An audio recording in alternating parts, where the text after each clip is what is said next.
Hi, it's been a while. Welcome to my channel. Let me share to you my adventure.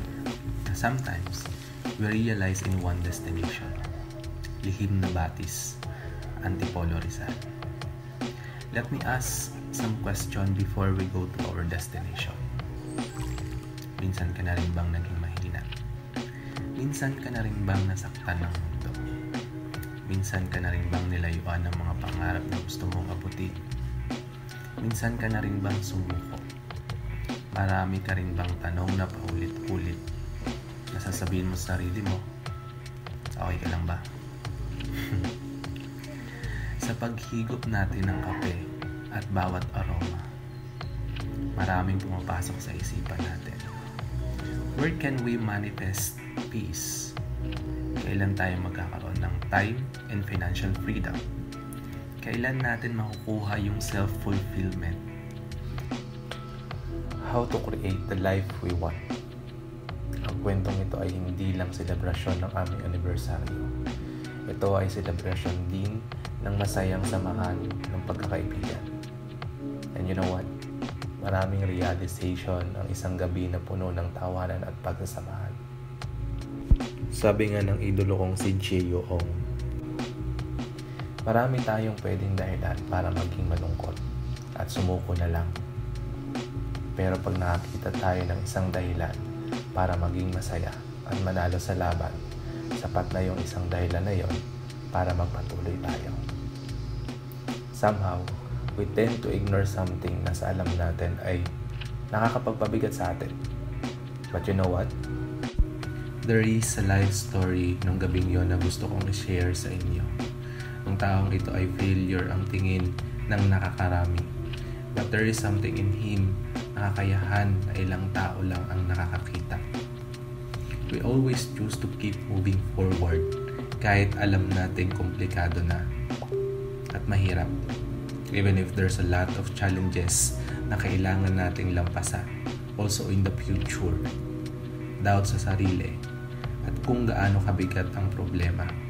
Na kung tutuusin, sisiw lang pala. Na kaya mo pala. Na pwede pala. Na pwede mo palang gawin yung isang bagay na pinanghihinaan ka ng loob. At kung nahihirapan ka na, kung hindi mo na kaya, isipin mo kung paano ka nag-umpisa. Bakit ka nag-umpisa? Napakarami mo nang nalampasan, pero kinaya mo lahat, di ba?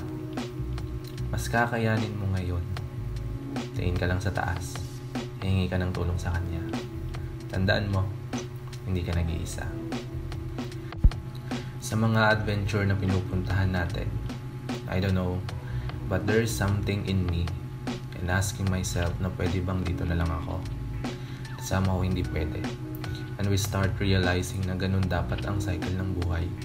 Na hindi tayo pwedeng ma-stuck sa isang lugar, sa isang problema, or sa isang tao. We try to pushing ourselves to the limit hanggang sa maubos tayo. Hanggang sa manliit tayo at feeling natin na bakit din natin ma-accomplish ang isang bagay. But here's the thing. Isa sa mga payo ko sa bagong kaibigan. Mali pala, bagong kapatid. Alam nyo ba, ang pinakamasarap na pakiramdam? Yung habang pinapanood mo yung sarili mo at binabalikan ang nakaraan mo na ang layo mo na pala sa dating ikaw.